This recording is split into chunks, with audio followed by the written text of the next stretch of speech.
اعوذ باللہ من الشیطان الرجیم بسم اللہ الرحمن الرحیم یا ایہا الناس ضرب مثل فاستمعوا له ان الذین تدعون من دون اللہ لن يخلقوا ذبابا ولو استمعوا له وإن يسلبهم الذباب شيئا لا يستنقذوه منه ضعف الطالب والمطلوب ما قدر الله حق قدره ان الله لقوي عزيز۔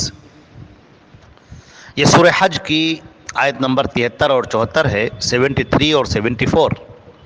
اور ترجمہ ان دونوں آیتوں کا یہ ہے، جو اے لوگو تمہارے سامنے ایک مثال بیان کی جا رہی ہے تو اس کو سنو۔ بے شک وہ لوگ جو اللہ کے علاوہ دوسروں کو پکارتے ہیں وہ ایک مکھی بھی نہیں پیدا کریں گے، اگر وہ سب اس کے لیے اکٹھا ہی کیوں نہ ہو جائیں، اور اگر مکھی ان سے کچھ چھین لے تو وہ اس سے واپس چھین نہیں سکتے۔ طالب اور مطلوب دونوں کمزور، انہوں نے اللہ کی قدر نہ کی جیسا کہ قدر کرنی چاہیے تھی۔ بے شک اللہ تعالیٰ بہت طاقتور ہے اور بہت ہی زیادہ قوت والا ہے۔ حضرات گرامی، یہاں پر جو شرک کا پیرائے بیان چل رہا تھا اور اس کے اوپر پوری گفتگو چل رہی تھی کہ اللہ کے پیارے رسول حضرت محمد مصطفیٰ صلی اللہ علیہ وسلم لوگوں کو توحید کی دعوت دے رہے ہیں، شرک سے آگاہ کر رہے ہیں اور شرک کی خطرناکی کو بیان کر رہے ہیں اور شرک پر اللہ کی غضبناکی کو بیان کر رہے ہیں، اور توحید کے اندر کیا مٹھاس ہے اور توحید مطلوب ہے اس بات کو بیان فرما رہے ہیں۔ اب اس کے ساتھ میں یہاں پر ایک مثال بیان کی گئی ہے۔ اللہ رب العزت نے فرمایا یا ایھا الناس، اے تمام لوگوں اس مثال کو سن لو۔ یہ تمام لوگوں کو اس لیے کہہ دیا گیا کہ جو شرک کرنے والے ہیں وہ تو غور سے سنیں ہی، اور جو نہیں شرک کرنے والے ہیں، جو توحید پر ہیں، ان کو بھی یہ بات اچھی طرح سے ذہن میں بٹھا لینی چاہیے تاکہ ان کی توحید میں اور پختگی آ جائے اور شرک سے تنفر پیدا ہو جائے۔ اے تمام لوگوں تمہارے سامنے ایک مثال پیش کی گئی، ضرب مثل، تمہارے سامنے ایک مثال پیش کی گئی۔ اب اس مثال کو ذرا غور سے سنو، فاستمعوا له، اس کو سنو۔ غور سے سننے کا مطلب ہے کہ اس پر تدبر کرو، اس پر غور و فکر کرو، اس مثال پر غور کرو، ما لہ و ما علیہ پر غور کرو۔ ذرا دیکھو، ان الذین تدعون من دون اللہ، بے شک وہ لوگ جن کو تم پکارتے ہو اللہ کو چھوڑ کر۔ اللہ کو پکارتے ہو تو اللہ تو خالق ہے، مالک ہے، رب کائنات ہے، لیکن اللہ کے علاوہ تم اور لوگوں کو جو پکار رہے ہو، جو اس دنیا سے جا چکے، اور تم ان کو پکار رہے ہو یا دیگر مخلوقات کو پکار رہے ہو اپنی حاجت روائی کے لیے، اپنی مشکل کشائی کے لیے، مصیبتوں کو دور کرنے کے لیے، اور جو تمہاری ضرورتیں ہیں ان ضرورتوں کو پورا کرنے کے لیے جو تم پکار رہے ہو، ذرا سوچو، لن یخلقوا ذبابا، یہ ہرگز ایک مکھی بھی پیدا نہیں کریں گے، نہ انہوں نے پیدا کی ہے اور نہ کر رہے ہیں اور نہ کریں گے، یہ ان کے بس میں ہے ہی نہیں۔ یہ مکھی جو اللہ کی ایک چھوٹی سی مخلوق ہے، ایک ذرا سی مخلوق ہے، کمزور سی مخلوق، مگر یہ اس بات پر قادر نہیں ہے کہ اس مکھی کو پیدا کریں۔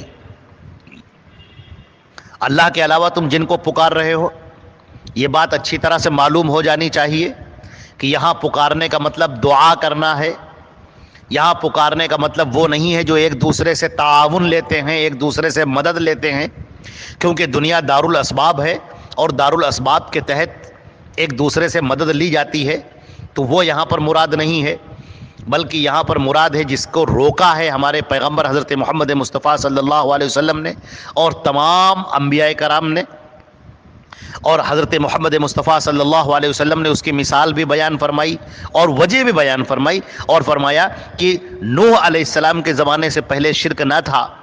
لیکن شرک شروع ہوا جب حضرت نوح علیہ السلام کی قوم کے بڑے برگزیدہ اور نیک لوگ جب انتقال کر گئے، جو صالحین تھے، جب وہ انتقال کر گئے تو شیطان مردود ان کے پاس میں آیا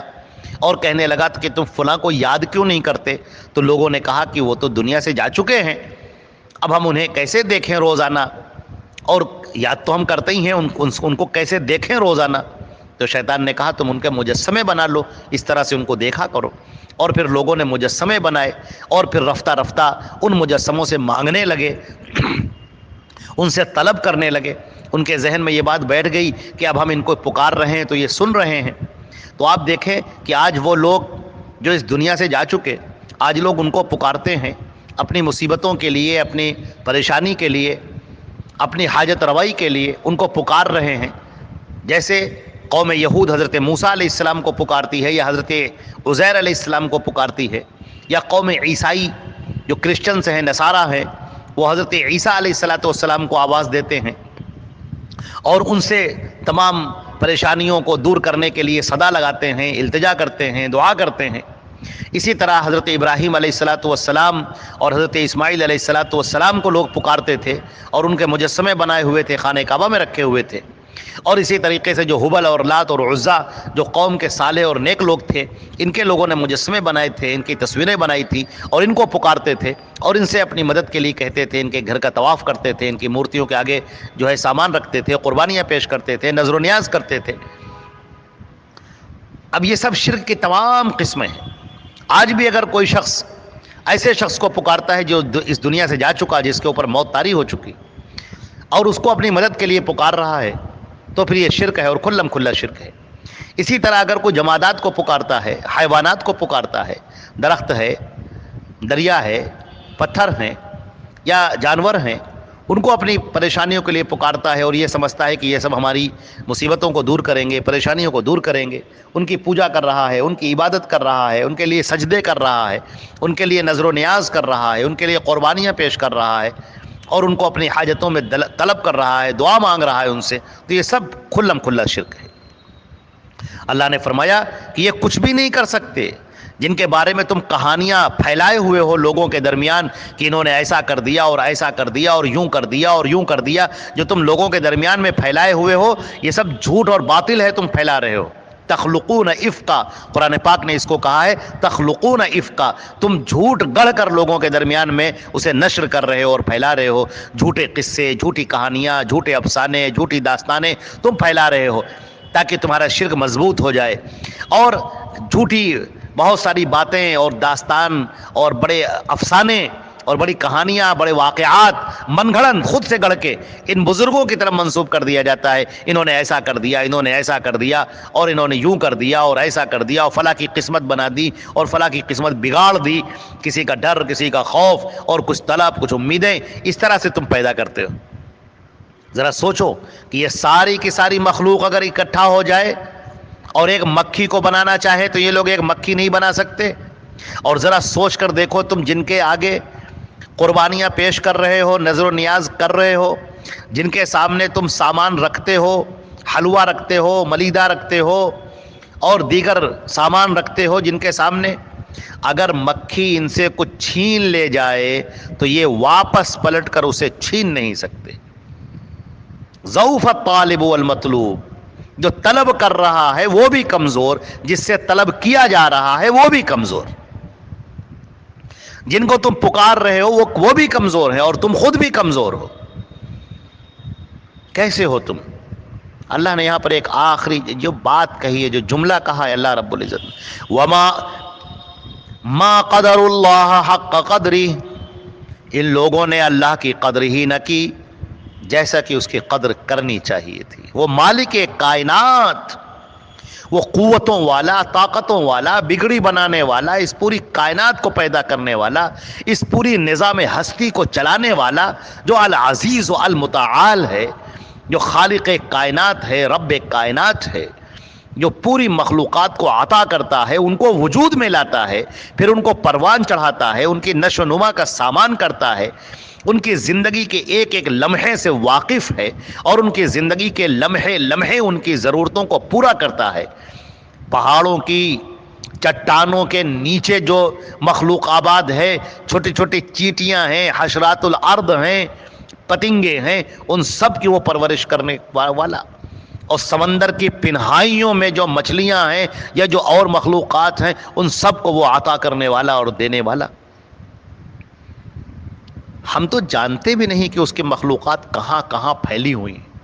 اور وہ سب کو دیکھ بھی رہا ہے، سب کا انتظام بھی کر رہا ہے، سب کی ضرورتوں کو بھی پورا کر رہا ہے. لیکن لوگ ہیں کہ اللہ کی اس قدرت کی قدر نہیں کرتے، اللہ کی اس طاقت اور شفقت اور محبت اور عطا کی قدر نہیں کرتے.